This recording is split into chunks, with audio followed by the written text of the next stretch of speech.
After my brother was born, my mom had a IUD implanted in her uterus. It was called an intrauterine device, and it was just a little plastic crab-looking thing, and it was supposed to keep her from having more children. And a year and 2 days later, I was born, and that thing was embedded in my face. All the doctors said that I would be deformed physically and mentally, and I probably wouldn't live to be 12 years old.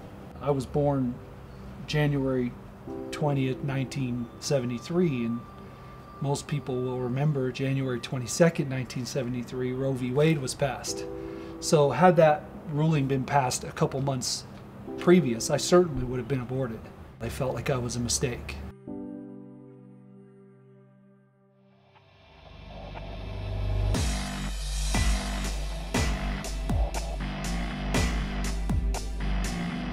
The way I exhibited outwardly that my feelings of being a mistake was to punish other people for how I felt about myself. And so violence was always a part of my life. An 8-year-old kid on the playground in New Jersey called my mom a turkey, and I jumped off the swing, and I hit him so hard that I heard his jaw crack, and I rolled him into a half-frozen lake and left him there.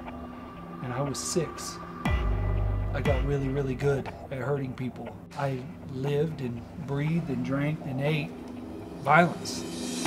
My brother and I got into a fight with 6 Japanese exchange students, not to mitigate what we did. We were wrong. We deserved to be punished for sure. But I spent 20 years and 5 months in prison for a 92nd Street fight when I was 17. I was in the Denver County Jail, and I turned 18 there. They put me in segregation in the hole, and in the Denver County Jail, the old one, back then, the inmates called the hole there the dark side. And so they stuck me all the way in the back in the dark side, and I was there for 4 months. The reason they call it the dark side is because you never see anyone. There's 2 doors that separate you from human contact, and a slot will open, a tray will get pushed through, and that's it. And when they first put an inmate, a violent inmate, in a cell like that, they clear it, they intentionally clear it out. They don't leave anything in there, not a pillow, not a mattress, anything, because you might be able to use that to hurt them. And so I was an unknown, so they put me in a cell, and there was not supposed to be anything in there, and I sitting on the metal bunk looking at the concrete walls and thinking, this is right. I wasn't throwing a pity party. I didn't want to be there, to be sure, but I wasn't, terribly upset or felt like a victim. I knew this is where they deposit mistakes. This is where I belong. And I was looking around, and something caught the corner of my eye, and it was stuffed under the stainless steel toilet, and I got up and I picked it up, and it was a book, and didn't have a cover on it. It was beat up, it was torn up and tattered, and it was a Set Free on the Inside Bible. And I started reading it out of sheer boredom. And in the 4 months I was there, I probably read it cover to cover, well, non-cover to non-cover 5 times. I don't remember the minute, the second, the hour that I bowed the knee to Christ. But I know that when I left that cell, I was different, I was changed. And the light had found me on the dark side.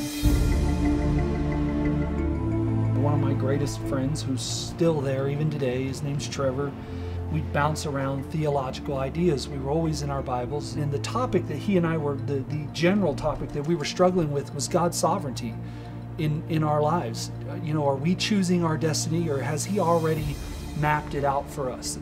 Has it already been chosen? And I read Psalm 139. And the psalmist records there that I'm fearfully and wonderfully made, and that the Lord knit me together in my mother's womb, and that he mapped out and planned for me every single day of my life before there were any of them.